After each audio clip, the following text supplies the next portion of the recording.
প্রিয় দর্শক আসসালামু আলাইকুম। আজকে আরেকটি নতুন রেসিপি নিয়ে হাজির হয়েছি। আজকে আমরা তৈরি করব তালের পাটিসাপটা পিঠা। এখন দেখে নিব এই পিঠাটি তৈরি করার জন্য কি কি উপকরণ লাগছে।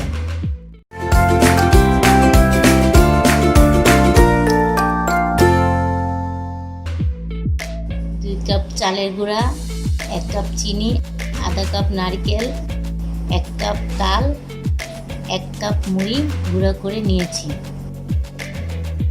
এখানে 1 লিটার দুধ জাল করে শুকিয়ে 2 কাপ পরিমাণ করে নিয়েছি। তারপর পরিমাণ মতো চিনি দিয়ে নারকেল দিয়ে কিছুক্ষণ নাড়াচাড়া করে মুড়ির গুঁড়ো অল্প অল্প করে দিয়ে ঘন হয়ে আসলে তালগুলো দিয়ে নামিয়ে ফেলব। এখন আমরা পিঠাটি রুটি তৈরি করার জন্য ব্যাটার গুলিয়ে নিব।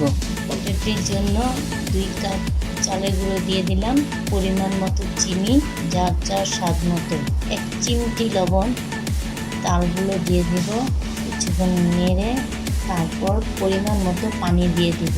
আধা কাপ ময়দা দিয়ে গুলিয়ে নিব। নাড়তে নাড়তে এরকম ঘনত্ব হয়ে গেলে 10 মিনিট রেখে দিবেন। এখন প্যানের মধ্যে সামান্য তেল দিয়ে ব্রাশ করে নিব। তারপর ব্যাটারটি দিয়ে কিছুক্ষণ হয়ে আসলে ওপিট এপিট হয়ে গেলে খিরসাগুলো দিয়ে ভাঁজ করে নিব।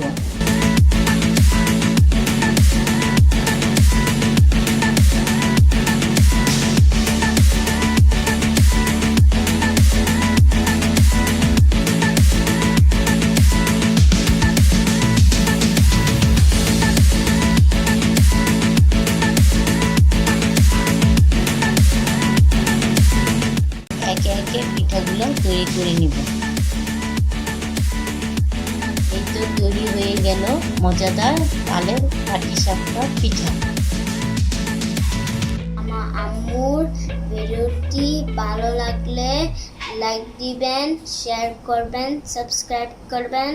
থ্যাংক ইউ, আল্লাহ হাফেজ।